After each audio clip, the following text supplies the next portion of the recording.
A very good Friday afternoon to you, and I hope I find you very well on what is actually not too bad January day here in Manchester. A little bit windy, but not raining, and quite nice. So hope that bodes well for the weekend.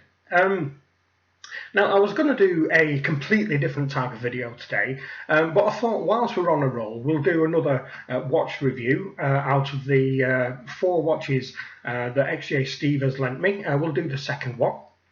And what we're going to do today, as promised, is this little baby. There it is. The second STEINHART out of the 4 that we have. Gorgeous, gorgeous, gorgeous. I'll leave it with there. Thanks a lot for watching. No, not really. What can I say about this? So let's get the first obvious thing out of the way. Yes, it looks like a homage to a Rolex Explorer 2 black dial. Thank you very much. We will leave that alone now. Let's move on to the stuff that I don't want to teach you to suck eggs about. It is a beautiful, beautiful stainless steel case and bracelet. It has hidden inside this gorgeous, gorgeous, gorgeous case a ETA 2893-2 movement, which is lovely. It is the 21 jewel version, which makes it run ever so smoothly. It has obviously beautiful, nice, thick stick hour and minute hands, and that gorgeous, beautiful, slender second hand sweeping around the dial here. Gorgeous, look at that, look at that. And unlike a lot of the GMTs out there, it doesn't have a Mercedes hand, which I believe from scrolling through the internet, a lot of people quite like. They quite like that it doesn't have the Mercedes hand, and I can understand that. We're all different. What it also has, as you can see there, pointing just past the 6, between the 6 and the 7, is the GMT hand, that beautiful arrow, gorgeous orange GMT indicator, which can't be missed from 15 miles away. Absolutely lovely. It has Superluminova 3, I think it is, on the dial and the fingers, making it very, very visible. I noticed last night, whilst thinking about doing this video, that even the light from my TV charged the Superluminova up, giving it, indeed, even some lume. And bear in mind, you know, we're obviously still in winter. I tend not to have lights on in the house in the evening time because my TV will give as much light as I need.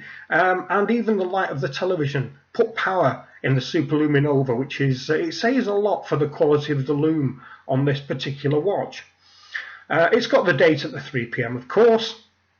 The measurement of the dial is 42 mil.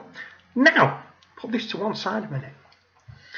I would have said that this was far bigger than 42 mil, even 44. But apparently I'm wrong. 42 mil. It is 14 mil thick, so not a chunky watch at all. Actually, quite a nice thing to wear. I've been on my wrist now for about 4 days, and it is a lovely, lovely thing to wear. Now, as you're aware, I have a little bias here, because one of the number of watches I was thinking about buying when I bought the Hulk, as you know, was the Explorer 2 Polar. So there was obviously something about this design that spoke to me. So I've kind of got an axe to grind here.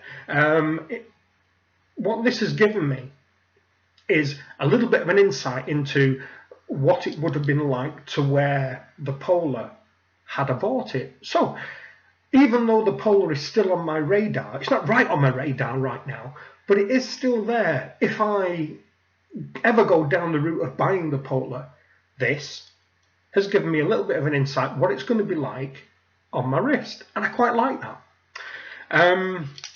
It has a nice domed sapphire. Now, my opinion is, and it is only my opinion, that it's not quite as domed as the OVM grey dial that I reviewed the other day. Not quite, but you can see it there. It does have a lip. Look at that. Gorgeous, gorgeous, gorgeous. Lovely. It is, as seems to be STEINHART's want, doubly AR coated internally. I shan't go into that again. Great idea as far as I'm concerned. Why other manufacturers don't do it, I have no idea whatsoever. It has a 300 meter depth rating. It has a beautiful screw-on back with, as I said the other day, either some form of warrior who chooses a trident as his weapon, or that is indeed Poseidon and a seahorse. A screw-on back to keep everything in place and to assure, of course, the water resistancy. The clasp, again, very similar, if not the same quality as the grey dial. Very good quality, thick, sturdy, resistant, and a double diver's clasp like that, and you clip on to hold it into place. The bracelet, beautiful oyster style bracelet, brushed stainless steel, 22mm between the lugs, absolutely lovely. Now, as you know, I am a bracelet guy.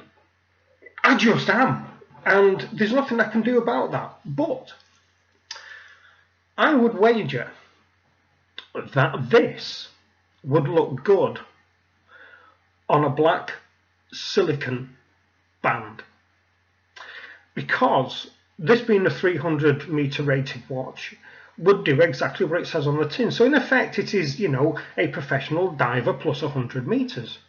And if you wanted to put a black silicon band on this with a nice buckle, I think it would look brilliant as a sports watch. And it will also, if you then change it back to the bracelet, it will carry off quite well the duties of a dress watch, because it is slim. It will go under most cuffs, and I like that about it. Now, I'm going to move away from the technical stuff now. I'm going to make, you know, a more personal view of this. I've really enjoyed wearing this, and I'll tell you for why. It makes me feel like that what this actually will double as, yes, okay, it's got a great depth rating, but I think that this would make a great pilot's watch, because not only has it got dual time zone, it is very easy to read. The luminova during daylight makes all the indices very clear. You can see the inverted triangle at the 12, which is extremely clear. The hands look beautifully big and clear. So as a left-hander, wear it on my left wrist. When you're kind of flying a plane, as it were, you obviously need one hand at all times on the stick or on the yoke. And when you're cruising, both hands are on the yoke, unless you're coming into land or making some movements where the throttle is needed or your flaps are needed. Your right hand is away from the yoke, so you can easily, with this, flick your wrist over and get a glimpse of the time without losing control of the aircraft. So this, being so clear and an uncluttered dial, for me, would make a very, very good pilot's watch.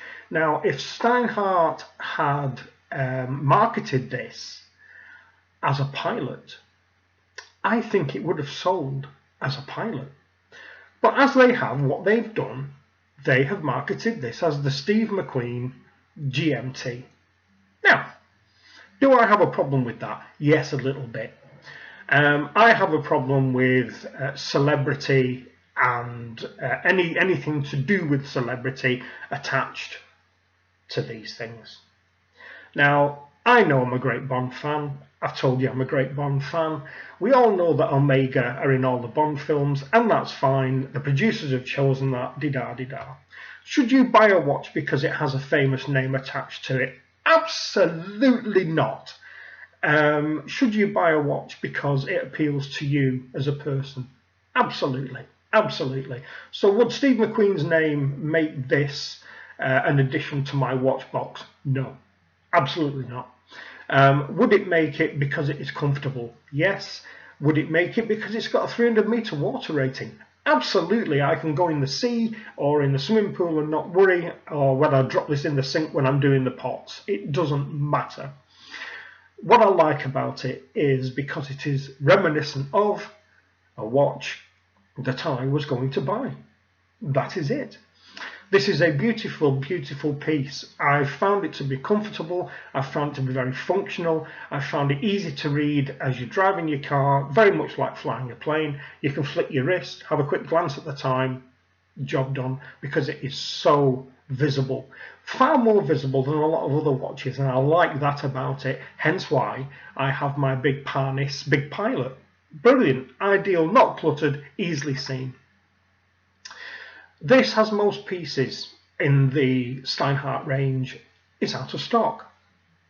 But inquiring with STEINHART on your behalf, they are considering quite strongly having this back in the stock line in either April or May this year. So if you want to place an order for this, I think they will probably bring this back, because I have a feeling that this is a big seller for them, and I see no reason why it shouldn't be. So the STEINHART Steve McQueen GMT. Ignore the Steve McQueen, complete and utter nonsense. Take great notice of this watch. If there was only ever one watch that you could want to own, more so I think than the grey dial, because the homage to the subby can cause quite a lot of argument and consternation within people, whereas the Polar, the Explorer 2, sorry, is a little bit off radar. It's not the immediate Rolex that people think about. So if you have always wanted an Explorer 2 and you can't afford Explorer 2 money, I would suggest, if I could, this perhaps would be the way to go.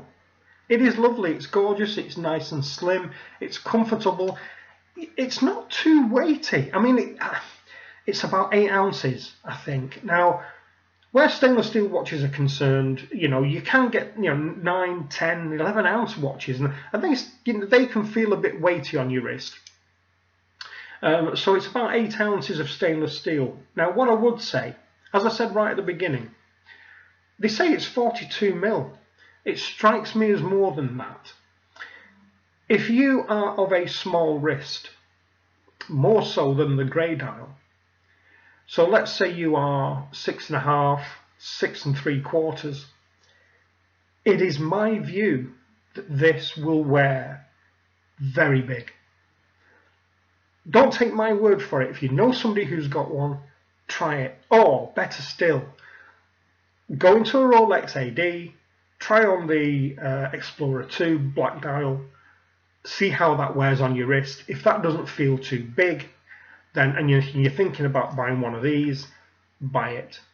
But try an Explorer 2 first, because it will give you a fair example of what this is going to feel like on your wrist. Great watch. Love it to pieces. Interesting thing is, I don't have the same quibble with this as I had with the grey dial, which was how thin the fingers are. Now, I don't know whether I'm going to be able to show you this, but if I get in close there, they actually don't look as flimsy as the grey dial did. And it's not a criticism, this finger thing. I realise that Steinhardt have to cut corners a little bit to get the prices down.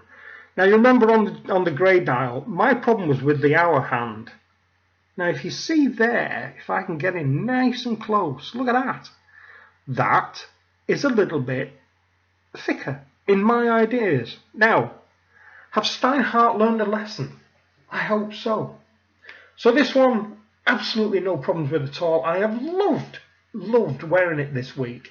I will be changing it for one of the other two tomorrow. I have no idea which one yet, so I can't tell you what review is coming next. So there it is. The Steinhardt Steve McQueen GMT Black Dial. In my view, a good addition to everybody's watch box. It has been a delight to wear. It is a delight to wear for me on the bracelet. If you wanted to put a rubber dive strap on it, I think it would stand the test of that too. So there you go. I hope you like it. It is a brilliant thing. Both watches I've now reviewed for Steve have been absolutely lovely in their own ways. This one, out of the two that I've worn so far, has been, I think, my favourite. Because look at that orange GMT hand. Look at that, baby. Anyway, that's it for this one. Thanks a lot for watching. Any questions, queries, suggestions, your opinions about this, if you've got one. If you've got one of these and you've got an Explorer 2 Black Dial, how do they match up? How do they match up? Let me know down below. Questions, queries, suggestions for this kind of nonsense. Obviously, as always, down below. Not checked my figures today, so I have no idea whether I've got any new subscribers. Sorry. What I have noticed, though, the last couple of days, I've had 2 or 3 subscribers, and all your tabs where it says, you know, videos, channels, and about and all that kind of thing, you've got none of those on your channel, so I actually can't contact you. Now I don't know whether that is purposeful or whether it's something you've just not done, so I actually can't welcome you to this particular brand of nonsense. So if you'd like my normal customary notet of welcome, let me know. Give me the details of how I can contact you, and I will send you a little welcome note. So for now, that's it, and I shall see you again over the weekend. Bye bye.